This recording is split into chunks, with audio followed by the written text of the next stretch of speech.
জ্যামিতিতে chapter 8 বাদ দিলে তুমি শিওর থাকো তুমি 4 থেকে 6 নাম্বার ইজিলি ছেড়ে আসবা। মাত্র এই 4টা অঙ্ক করলে তোমার চ্যাপ্টার 8 ফুল কমপ্লিট। তুমি যদি এই ভুলটা করো তাহলে তোমার গণিতে A+ হওয়ার পসিবিলিটি 90% কমে যাবে। আসসালামু আলাইকুম এভরিওয়ান, আমি তৌফিকুল ইসলাম। আমি এইচএসসি 27 অর্থাৎ এসএসসি 25 ব্যাচের একজন স্টুডেন্ট এবং বর্তমানে পড়াশোনা করছি চট্টগ্রাম বাঁকুড়া সরকারি কলেজে। আর আমি এসএসসি পরীক্ষা দিয়েছিলাম চট্টগ্রাম বোর্ড থেকে। সো দেখো, আমি জানি তোমাদের অনেকেরই ম্যাথের জ্যামিতি নিয়ে একটা ভালো কনফিউশন আছে। তোমরা চ্যাপ্টার 7 করবে নাকি চ্যাপ্টার 8 করবে, শুধু চ্যাপ্টার 7 পড়লে হবে নাকি শুধু চ্যাপ্টার 8 পড়লে হবে নাকি, এটা নিয়ে তোমরা অনেক কনফিউশন আছে। কোনটা পড়লে তুমি শিওর কমন পাবা এটা নিয়ে তোমরা অনেক চিন্তায় আছো। ইভেন আমার কাছে তোমরা অনেকে প্রশ্ন করছো যে ভাই চ্যাপ্টার 7 বাদ দিয়ে চ্যাপ্টার 8 পড়লে হবে, বা চ্যাপ্টার 8 বাদ দিয়ে চ্যাপ্টার 7 পড়লে হবে, অথবা চ্যাপ্টার 7 পড়বো আর চ্যাপ্টার 8 এ শুধু 8.5টা পড়বো, তাহলে কি হবে নাকি? উত্তর হলো না, হবে না। তোমাকে চ্যাপ্টার 7 ও পড়তে হবে, চ্যাপ্টার 8 ও পড়তে হবে। তবে চ্যাপ্টার 8 এ সবকিছু পড়া লাগবে না, তুমি জাস্ট 4টা উপপাদ্য পড়বা তাহলে এনাফ। সেই 4টা উপপাদ্য কি আমি বলে দিচ্ছি এই ভিডিওতে, সো ধৈর্য ধরে সম্পূর্ণ ভিডিওটা দেখতে থাকো। আচ্ছা দেখো, তোমরা যারা চ্যাপ্টার 7 কিংবা চ্যাপ্টার 8 বাদ দিতে চাইতেছো তাদের জন্য আমি একটা জিনিস দেখাই। জ্যামিতি থেকে কিন্তু প্রশ্ন 4 ভাবে আসতে পারে। কিভাবে দেখো, এক নম্বর হচ্ছে দেখি চ্যাপ্টার 7 থেকে একটা ফুল সিকিউ, আর একটা হচ্ছে দেখি চ্যাপ্টার 8 থেকে ফুল সিকিউ। এটা হচ্ছে একটা। দুই নম্বর হচ্ছে দেখি চ্যাপ্টার 7 থেকে ফুল সিকিউ, চ্যাপ্টার 8 থেকে একটা হাফ, এবং চ্যাপ্টার 7 থেকে হাফ সিকিউ। এটা হচ্ছে 2 নাম্বার। এরপর হচ্ছে দেখি 3 নাম্বার। 3 নাম্বার যেটা হতে পারে চ্যাপ্টার 8 থেকে ফুল সিকিউ এবং চ্যাপ্টার 7, 8 মিলিয়ে একটা ফুল সিকিউ। এটা হচ্ছে 3 নাম্বার।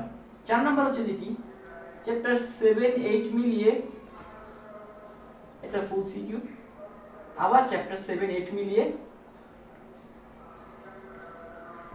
ফুল সিকিউ। সো দেখো, এই 4টে স্টেপে কিন্তু মেইনলি কোশ্চেনগুলো আসবে। দেখো, চ্যাপ্টার 7 আর 8 থেকে যদি একটা একটা করে ফুল সিকিউ চলে আসে তাহলে তোমার জন্য ঈদ মোবারক, কারণ তুমি যেগুলো পড়ছো তুমি সেগুলো থেকে অ্যান্সার করতে পারবা। বাট চ্যাপ্টার 7 এবং 8 থেকে যদি একটা চ্যাপ্টার 7 থেকে একটা ফুল সিকিউ এবং চ্যাপ্টার 8 থেকে একটা হাফ এবং একটা ফুল সিকিউ দেয়, চ্যাপ্টার 8 এবং 7 মিলে যদি একটা ফুল সিকিউ দেয় তাহলে তোমার জন্য ঈদ মোবারক, কারণ তুমি চ্যাপ্টার 7টা পড়ে গেছো, তুমি চ্যাপ্টার 7 থেকে অ্যান্সার করতে পারবা। কিন্তু এখানে দেখো, চ্যাপ্টার 8 থেকে একটা ফুল সিকিউ এবং চ্যাপ্টার 7, 8 মিলে যদি একটা হাফ সিকিউ দেয় তাহলে তুমি মারা, কজ তুমি চ্যাপ্টার 7টা স্কিপ করে গেছো। তবে যারা চ্যাপ্টার 8টা পড়ে গেছো তাদের জন্য ঈদ মোবারক।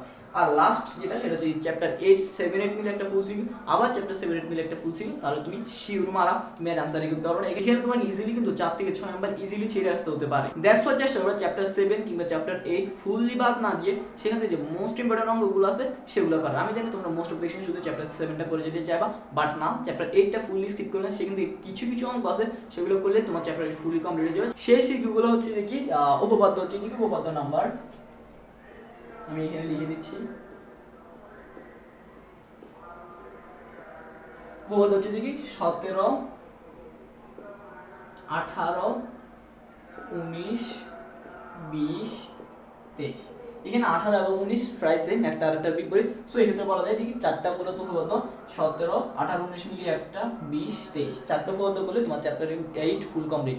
আর যারা 100 পাইতে চাও তারা চেষ্টা করবে এই অধ্যায়ে যে সম্পাদ্যগুলো আছে সেগুলোর শেষ করে দেওয়ার ট্রাই করবা। কজ যদি চ্যাপ্টার 8 এর চ্যাপ্টার 7 এর সাথে সম্পাদ্য মিস করে দেয়, ঠিক আছে, চ্যাপ্টার 7 এর সাথে কিন্তু সম্পাদ্য মিস করার একটা ভালো ফসিলিটি আছে। দ্যাটস ওয়াই তুমি সম্পাদ্যগুলো চাইলে করে যেতে পারো। দেখো, এখানে কিন্তু তোমার চারটা হতো 17, 18, 19 মিলে মূলত একটাই, মানে ওগুলো হচ্ছে দিকে একটা বিপরীত। দেন হচ্ছে চ্যাপ্টার 20 নম্বর হতো এবং 23 নম্বর হতো পাশাপাশি সম্পাদ্য। এই জিনিসগুলো যদি তুমি করে যেতে পারো তাহলে তোমার চ্যাপ্টার 8 ফুল কমপ্লিট। তোমার চ্যাপ্টার 8 নিয়ে আর কোনো টেনশন নেই। এই উপপাদ্যগুলো তুমি চাইলে ইউটিউব থেকে একটা 10-15 মিনিটের ভিডিও দেখে আসতে পারো। আমি কিন্তু উপপাদ্যগুলো এভাবে শিখছিলাম, 10-15 মিনিটের একটা ভিডিও দেখে গেলাম, দেন হচ্ছে 2-3বার প্র্যাকটিস করে ফেললে তোমার ইনশাআল্লাহ এটা ভালোভাবে হয়ে যাবে। সো দেখো, আমি কিন্তু তোমাকে সবগুলো জিনিস খুব সুন্দরভাবে বিস্তারিত বুঝিয়ে দিচ্ছি। এখন এটা তোমার ডিসিশন, তুমি কি আসলে শুধু চ্যাপ্টার 7 করবে নাকি শুধু চ্যাপ্টার 8 করো। বাট আমি প্রেফার করবো তোমরা পড়ো, তবে যেটা বাদ দেবা সেটা থেকে মোস্ট ইম্পর্টেন্ট যে ম্যাথগুলো সেটা পড়ে দাও, তাহলে কিন্তু তুমি এখান থেকে একটা ভালো বেনিফিট পাবে। আদারওয়াইজ তোমার মারা খাওয়ার একটা ভালো পসিবিলিটি থাকবে। তোমাকে খুব সহজে 4 থেকে 6 নাম্বার কিন্তু ছেড়ে আসতে হতে পারে। আর ভাই দেখো, আমার মেইন উদ্দেশ্য হচ্ছে তোমাদেরকে জাস্ট হেল্প করা। দ্যাটস ওয়াই আমি তোমাদেরকে এত স্ট্র্যাটেজি দেখাই দিয়েছি, কোন কোন অঙ্কগুলো করলে তোমার জন্য ভালো হবে, তুমি কিভাবে মারা খাওয়া থেকে বেঁচে আসতে পারবা, সেই সবগুলো আমি তোমাকে খুব সুন্দর করে বুঝিয়ে দিচ্ছি। বাট তোমরা কেন জানি না, আমার যারা অডিয়েন্স আছে তারা হচ্ছে কি 70 থেকে 80% পাবলিক আমার ভিডিওগুলো দেখো কিন্তু আমার ভিডিও ভিডিওগুলোকে লাইক করো না এবং সাবস্ক্রাইব করো না, but why I don't know, subscribe করতে তো ভাই টাকা লাগতেছে না, তাই না? সো চ্যানেলটাকে এখন একটু সাবস্ক্রাইব করে দাও যাতে তোমরা এখান থেকে প্রপার স্ট্র্যাটেজিগুলো পাইতে পারো। তোমাদের প্রতিটা সাবস্ক্রাইব এবং প্রতিটা কমেন্ট আমাকে অনেক বেশি মোটিভেশন দেয়, সেগুলো আমাকে আরও ভালোভাবে ভিডিও বানাতে কিন্তু অনেক বেশি হেল্প করে। দেখো আমি কিন্তু অবশ্যই অলরেডি আমার জল এবং সত্যি গলার অবস্থা শুনে বুঝতে পারতেছি না, আমি জানি না, তাও আমি কিন্তু তোমাদের জন্য ভিডিও বানাই দিই, জাস্ট তোমাদেরকে হেল্প করার জন্য।